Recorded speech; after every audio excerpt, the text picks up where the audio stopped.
Hello ਸਤਿ ਸ਼੍ਰੀ ਅਕਾਲ friends, ਕੀ ਹਾਲ ਚਾਲ। ਅੱਜ ਮੈਂ ਤੁਹਾਡੇ ਨਾਲ ਸ਼ੇਅਰ ਕਰ ਰਹੀ ਹਾਂ ਚਟਪਟੇ ਆਲੂ ਦੀ ਰੈਸਿਪੀ। ਬਰਸਾਤ ਦਾ ਮੌਸਮ ਹੋਵੇ, ਕਦੀ ਵੀ ਤੁਹਾਡਾ ਚਾਟ ਖਾਣ ਦਾ ਜੀ ਕਰੇ, ਇਹ ਤੁਸੀਂ ਚਾਟ ਟਰਾਈ ਕਰ ਸਕਦੇ ਹੋ ਘਰ 'ਚ। ਬੜੀ ਮਜ਼ੇ ਦੀ ਚਾਟ ਬਣਦੀ ਹੈ।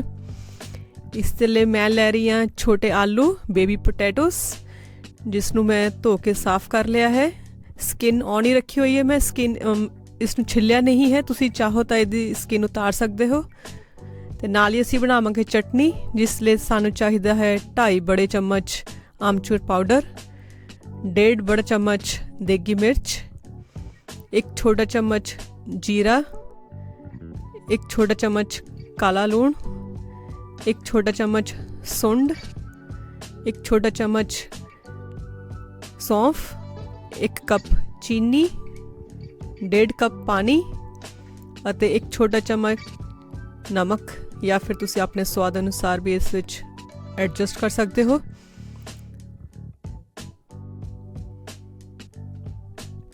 ਓਕੇ, ਸਭ ਤੋਂ ਪਹਿਲਾਂ ਅਸੀਂ ਸਟਾਰਟਿੰਗ ਕਰਦੇ ਹਾਂ ਆਪਣੀ ਚਟਨੀ ਤੋਂ। ਉਸ ਲਈ ਮੈਂ ਪੈਨ ਵਿੱਚ ਲੈ ਰਹੀ ਹਾਂ ਚੀਨੀ, ਨਾਲ ਹੀ ਇਸ ਵਿੱਚ ਮੈਂ ਐਡ ਕਰੂੰਗੀ 1.5 ਕੱਪ ਪਾਣੀ ਦਾ, ਅਤੇ ਗੈਸ ਕਰਦੇ ਹਾਂ ਔਨ। ਅਤੇ ਚੀਨੀ ਨੂੰ ਅਸੀਂ ਪਾਣੀ ਵਿੱਚ ਮੈਲਟ ਹੋਣ ਦਿਆਂਗੇ। ਮੈਂ ਲੈ ਰਹੀ ਹਾਂ ਰॉ ਸ਼ੂਗਰ, ਇਸ ਲਈ ਇਸ ਦਾ ਕਲਰ ਥੋੜ੍ਹਾ ਬਰਾਊਨ ਹੈ। ਤੁਸੀਂ ਨੋਰਮਲ ਚੀਨੀ ਵੀ ਯੂਜ਼ ਕਰ ਸਕਦੇ ਹੋ, ਪਰ ਇਹ ਸਿਰਫ ਰॉ ਸ਼ੂਗਰ ਕਰਕੇ ਇਸ ਦਾ ਕਲਰ ਹੈ, ਅਦਰਵਾਈਜ਼ ਇਸ ਦਾ ਕਲਰ ਵਾਈਟ ਹੀ ਹੋਵੇਗਾ। ਜਦ ਤੱਕ ਸਾਡੀ ਚੀਨੀ ਮੈਲਟ ਹੋ ਰਹੀ ਹੈ, ਮੈਂ ਇੱਕ ਕੌਲੀ ਦੇ ਵਿੱਚ ਲੈ ਰਹੀ ਹਾਂ ਨਮਕ, ਅਮਚੂਰ ਪਾਊਡਰ, ਆਪਾਂ ਸਾਰੇ ਮਸਾਲੇ ਇਸ ਵਿੱਚ ਐਡ ਕਰ ਲੈਣੇ ਹਨ। ਦੇਗੀ ਮਿਰਚ, ਸੌਂਫ,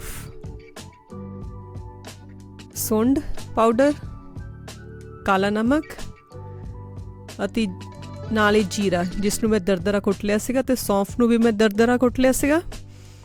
ਅਤੇ ਹੁਣ ਇਸ ਵਿੱਚ ਮੈਂ ਥੋੜ੍ਹਾ ਜਿਹਾ ਪਾਣੀ ਐਡ ਕਰਕੇ ਇਸ ਦਾ ਇੱਕ ਸਮੂਥ ਜਿਹਾ ਪੇਸਟ ਬਣਾ ਲੂੰਗੀ, ਤਾਂ ਕਿ ਜਦ ਅਸੀਂ ਇਹ ਮਸਾਲੇ ਆਪਣੇ ਚੀਨੀ ਦੇ ਘੋਲ ਵਿੱਚ ਐਡ ਕਰੀਏ ਤਾਂ ਇਸ ਦੀਆਂ ਡਲੀਆਂ ਨਾ ਵੱਜਣ।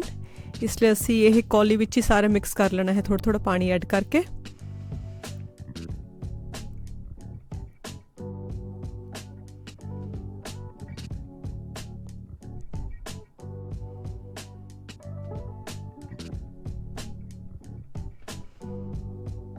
ਆਹ ਦੇਖੋ, ਇੱਕ ਗਾੜਾ ਜਿਹਾ ਘੋਲ ਰੈਡੀ ਹੋ ਗਿਆ ਹੈ ਮਸਾਲਿਆਂ ਦਾ।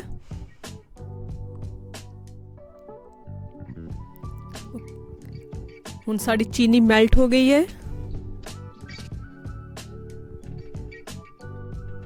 ਨਾਲ ਹੀ ਮੈਂ ਗੈਸ ਦੇ ਉੱਪਰ ਤੇਲ ਰੱਖਤਾ ਹੈ ਗਰਮ ਹੋਣ ਲਈ, ਜਿਸ ਵਿੱਚ ਆਪਣੇ ਆਲੂ ਫਰਾਈ ਕਰਾਂਗੇ। ਹੁਣ ਦੋਨੋਂ ਚੀਜ਼ ਅਸੀਂ ਨਾਲ ਦੀ ਨਾਲ ਬਣਾ ਰਹੇ ਹਾਂ। ਚੀਨੀ ਵਿੱਚ ਦੇਖੋ ਬੋਇਲ ਆ ਗਿਆ ਹੈ ਚੀਨੀ ਵਾਲੇ ਪਾਣੀ ਦੇ ਵਿੱਚ, ਅਤੇ ਚੀਨੀ ਚੰਗੀ ਤਰ੍ਹਾਂ ਮੈਲਟ ਹੋ ਗਈ ਹੈ।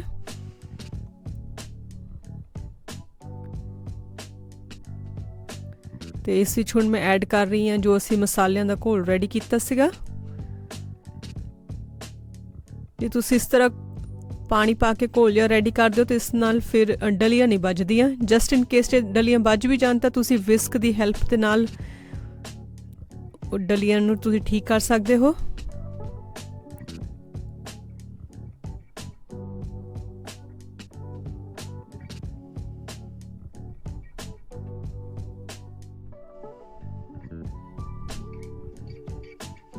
ਜਦ ਤੱਕ ਸਾਡੀ ਚਟਨੀ ਬੋਇਲ ਹੋ ਰਹੀ ਹੈ, ਕੁੱਕ ਹੋ ਰਹੀ ਹੈ, ਅਸੀਂ ਆਪਣੇ ਆਲੂ ਰੈਡੀ ਕਰ ਲਵਾਂਗੇ। ਅਤੇ ਤੇਲ ਨੂੰ ਮੈਂ ਮੀਡੀਅਮ ਗੈਸ 'ਤੇ ਹੀ ਗਰਮ ਕਰੂੰਗੀ, ਜ਼ਿਆਦਾ ਤੇਲ ਤੇਜ਼ ਗਰਮ ਨਹੀਂ ਹੋਣਾ ਚਾਹੀਦਾ।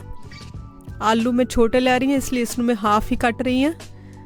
ਆਹ ਦੇਖੋ, ਤੁਹਾਨੂੰ ਮੈਂ ਦਿਖਾ ਰਹੀ ਹਾਂ ਕਿੰਨੇ ਸਾਈਜ਼ ਦੇ ਆਲੂ ਚਾਹੀਦੇ ਹਨ। ਤੁਸੀਂ ਨੋਰਮਲ ਆਲੂ ਵੀ ਲੈ ਸਕਦੇ ਹੋ, ਪਰ ਉਸਨੂੰ ਜ਼ਿਆਦਾ ਛੋਟਾ ਨਹੀਂ ਕੱਟਿਓ, ਥੋੜ੍ਹੇ ਮੋਟੇ ਹੀ ਪੀਸ ਸਾਨੂੰ ਚਾਹੀਦੇ ਹਨ। ਚਟਨੀ ਸਾਡੀ ਬੋਇਲ ਹੋ ਰਹੀ ਹੈ, ਤੇਲ ਸਾਡਾ ਗਰਮ ਹੋ ਚੁੱਕਾ ਹੈ, ਮੀਡੀਅਮ ਹੀ ਟੈਂਪਰੇਚਰ ਹੈ। ਆਹ ਦੇਖੋ, ਇੱਕ ਮੈਂ ਪਾ ਕੇ ਚੈੱਕ ਕਰ ਰਹੀ ਹਾਂ, ਇੱਕਦਮ ਪਰਫੈਕਟ ਹੈ। ਅਤੇ ਹੁਣ ਅਸੀਂ ਹੌਲੀ ਹੌਲੀ ਕਰਕੇ ਸਾਰੇ ਆਲੂ ਇਸ ਵਿੱਚ ਐਡ ਕਰਾਂਗੇ, ਪਰ ਧਿਆਨ ਦਿਓ ਤੇਲ ਦੇ ਛਿੱਟੇ ਨਾ ਪੈਣ। ਇਸ ਲਈ ਮੈਂ ਝਰਨੀ ਦੇ ਵਿੱਚ ਹੀ ਥੋੜ੍ਹੇ ਥੋੜ੍ਹੇ ਆਲੂ ਪਾ ਕੇ ਤੇਲ ਵਿੱਚ ਛੱਡ ਰਹੀ ਹਾਂ।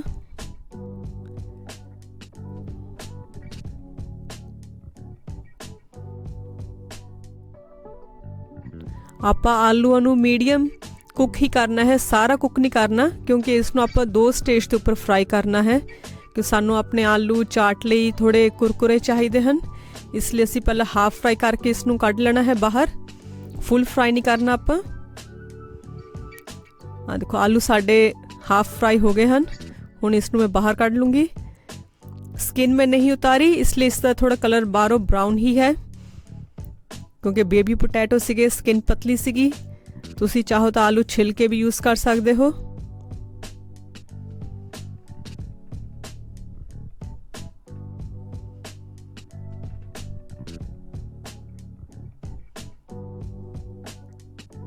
गैस नूं असीं ऑन ही रखांगे, क्योंकि असीं एक बार फिर तो आलू अपने फ्राई करने हैं।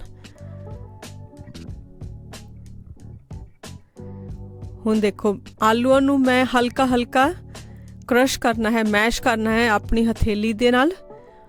ਇਸ ਦੇ ਉੱਪਰ ਆਪਾਂ ਜ਼ਿਆਦਾ ਜ਼ੋਰ ਨਹੀਂ ਪਾਉਣਾ, ਇਸ ਨੂੰ ਹਲਕਾ ਹਲਕਾ ਹੀ ਪ੍ਰੈਸ ਕਰਨਾ ਹੈ, ਕਿਉਂਕਿ ਟੁੱਟਣੇ ਨਹੀਂ ਚਾਹੀਦੇ ਬਿਲਕੁਲ ਕਿ 2 ਪੀਸ ਵਿੱਚ ਹੋ ਜਾਣ, ਇੱਦਾਂ ਨਹੀਂ ਚਾਹੀਦੇ। ਆ ਦੇਖੋ ਤੁਹਾਨੂੰ ਮੈਂ ਦਿਖਾ ਰਹੀ ਹਾਂ।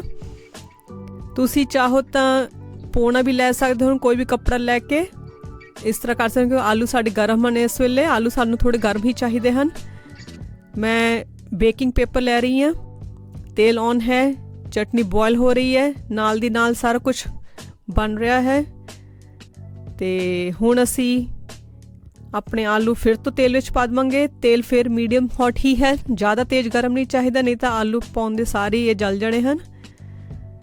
तो हौली हौली एक एक करके अपने सारे असी आलू ऐड कर लेने हैं विच। चटनी ਦੇ ਉੱਪਰ ਇੱਕ ਵਾਰ ਜੇ ਤੁਸੀਂ ਦੇਖੋ ਝੱਗ ਆਉਣੀ ਬੰਦ ਹੋ ਗਈ ਤਾਂ ਤੁਸੀਂ ਗੈਸ ਬੰਦ ਕਰ ਦਿਓ ਤੇ ਉਸ ਨੂੰ ਥੋੜਾ ਜਿਹਾ ਆਪਾਂ ਠੰਡੀ ਹੋਣ ਦਵਾਂਗੇ, ਜਦ ਤੱਕ ਸਾਡੇ ਆਲੂ ਹੁਣ ਸੈਕੰਡ ਫਰਾਈ ਹੋ ਰਹੇ ਹਨ। ਹੁਣ ਆਪਾਂ ਕੁਰਕੁਰੇ ਹੋਣ ਤੱਕ ਇਹ ਆਲੂ ਫਰਾਈ ਕਰ ਲੈਣੇ ਹਨ। ਬਹੁਤ ਜ਼ਿਆਦਾ ਟਾਈਮ ਨਹੀਂ ਲੱਗੇਗਾ, ਸਿਰਫ 2 ਤੋਂ 3 ਮਿੰਟ ਹੀ ਲੱਗਣੇ ਹਨ ਇਸ ਨੂੰ।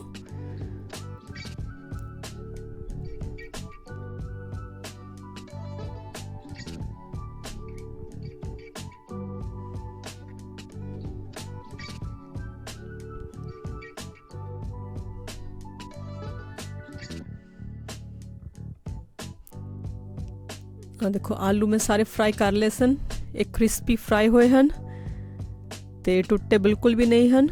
हुण इसके उपर मैं थोड़ा जिहा नमक पाऊँगी, क्योंकि आलूआं नूं आपां पहला थोड़ा सीजन करांगे।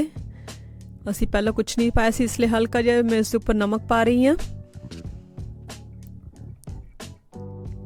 तो साडी हुण चटनी भी थोड़ी ठंडी हो गई है, ज़्यादा तेज़ आपां इत्ते चटनी नहीं पाउणी, नहीं तो आलू साडे फिर तो सॉफ्ट हो जाने हैं। तो आ देखो चटनी पा के इसनों मैं चंगी तरह मिक्स कर लूँगी हल्के हत्थों के नाल। जे आप तेज़ तेज़ या जोर ना करेंगे तो आलू टुट जाने सारे, है ना। तो सानू आलूओं की शेप चाहिए है तो क्रिस्पीनेस चाहिए है, इसलिए इसनों चंगी तरह आप चटनी दे विच मैरीनेट कर लेना है आलूओं नूं।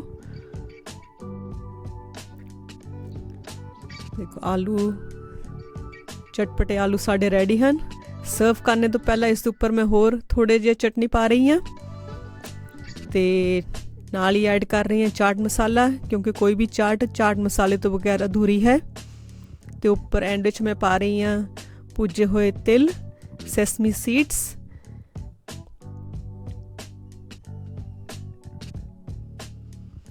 बहुत ही स्वाद ये चटपटे आलू रेडी हैं। जे तुहाडा कदी भी मन करे चाट खाण दा तो चटनी तुसी बना के रखो। यह चटनी तुसी फ्रिज में 4 महीने आराम नाल रख सकते हो, बिल्कुल खराब नहीं हुंदी। तो बस तुसी आलू फ्राई करने हैं तो यह चटनी पा के तुहाडे चटपटे आलू चाट रेडी है। ज़रूर ट्राई करो अपने घर च, तो सबसक्राइब ज़रूर करो चैनल नूं ते साडे नाल शेयर करो तुहानूं यह चाट की रेसिपी किस तरह लगी। Thank you.